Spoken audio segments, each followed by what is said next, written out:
RTV app వార్తల్ని క్షణాల్లో చదివే అవకాశం ఉంటుంది. ఒక న్యూస్ పేపర్, ఒక టెలివిజన్ ఛానల్ మీ చేతుల్లో ఎప్పుడూ ఉంటాయి. దక్షిణ కాశీగా పేరుగాంచినటువంటి శ్రీముఖలింగేశ్వర ఆలయంలో ఈ కార్తీక మాసానికి ఒక ప్రాధాన్యత ఉంది. ఎప్పుడో ముగిసిపోయినటువంటి బాలి యాత్రను ఈసారి పునఃప్రారంభించేందుకు నిర్వాహకులు కంకణం కట్టుకున్నారు. అందులో భాగంగానే ఈరోజు బాలి యాత్రలో పాల్గొన్నటువంటి మాజీ మంత్రి సీదిరి అప్పలరాజు మనతో ఉన్నారు. చూస్తే కనుక ఈ బాలి యాత్ర ఎప్పుడో ఏళ్ల తరబడి క్రితం నిలిచిపోయింది. దానివల్ల ఈ ప్రాంతానికి విశిష్టత కోల్పోయింది అన్నటువంటి ఒక ఆవేదన. ఈరోజు మళ్ళీ బాలి యాత్రను పునఃప్రారంభించిన వారు చేసినటువంటి ప్రయత్నంలో పొరుగు రాష్ట్రం ఒడిశాలో దీన్ని అంగరంగ వైభవంగా నిర్వహిస్తారు. కానీ ఆంధ్రప్రదేశ్లో కనీసం ఆదరణ నోచుకోవట్లేదు, ఆవేదన పడుతుంది. దీనికి మళ్ళీ పూర్వం వచ్చే అవకాశం ఉందా? ఖచ్చితంగా చాలా సంతోషకరమైన సందర్భం. ఎందుకంటే మన ప్రాంతం ఉత్తరాంధ్ర అన్నటువంటిది that was a conventional name. Because state మొత్తానికి చూస్తే మన నార్త్ కోస్ట్లో ఉంటాం కాబట్టి నార్త్ కోస్టల్ ఏరియా ఉత్తర కోస్తా లేదా ఉత్తరాంధ్ర ప్రాంతం అని చెప్తున్నారు. ఇప్పుడు చారిత్రాత్మకంగా ఒరిస్సాతో మనం కలిసి ఉండటం వల్ల భాషా ప్రయుక్త రాష్ట్రాలు ఏర్పడడానికి ముందు మన ప్రాంతం కానీ ఒరిస్సా ప్రాంతం కానీ అంతా కూడాను ఒక కామన్ స్టేట్లో ఉండేటటువంటి పరిస్థితి. నాట్ ఓన్లీ అంటే పోస్ట్ ఇండిపెండెంట్ ఒక స్టేట్లో ఉండడమే కాకుండా ఈవెన్ బిఫోర్ ఇండిపెండెన్స్ శతాబ్దాలకు పూర్వం కూడా మన ప్రాంతం అంతా కూడా ఒక కామన్ ఏరియా కిందనే ఉండేది. రాష్ట్రాలు విభజింపబడి జిల్లాలు విభజింపబడిన తర్వాత మనము అటుకీగా గిటికీకాకరన్నట్టు అయిపోయినాం మనం. అందుకని ఏంటంటే మనతో లింక్ ఉన్నటువంటి చరిత్ర కొంత మెజారిటీ పార్ట్ ఒరిస్సాలో ఉంది.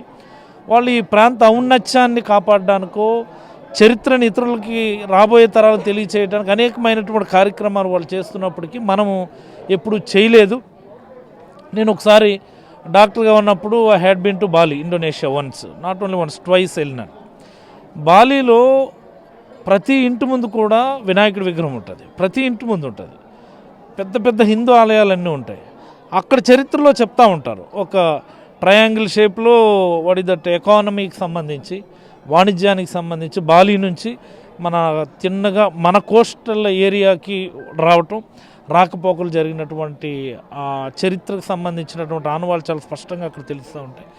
ఏది ఏమైనప్పటికీ పూర్వకాలంలో శ్రీముఖలింగం ఈవెన్ మైథలాజికల్గా మాట్లాడినా సరే చాలా ముఖ్యమైనటువంటి ప్రదేశంగా చెప్తాం. దీన్ని పూర్వకాలంలో అప్పటి రాజులు, కళింగ రాజులు దీన్ని రాజధానిగా చేసి పరిపాలించారు అన్నటువంటి చారిత్రాత్మక ఆనవాళ్ళు ఉన్నటువంటి ఈ ప్రాంతంలో జరిగే ప్రతి పండగని, ప్రతి యాత్రని విజయవంతం చేసి రాబోయే తరాలకి ప్రాంత విశిష్టతను తెలియజెప్పాల్సినటువంటి ఆవశ్యకత, అవసరం మనందరి మీద ఉందని ఈ నేటి బాలి యాత్రలో భాగంగా ఈరోజు మేమందరం భాగస్వామ్యం కాబట్టి చాలా సంతోషం. నేనైతే కనుమరుగైపోయిన అలనాటి ఆ వైభవం రేజు భావితరాలకి ఇది మళ్ళీ గత వైభవం కళ్ళ ముందు కనిపించేటట్టు పరిణామాలు ఈ బాలి యాత్ర దోహదపడుతుంది.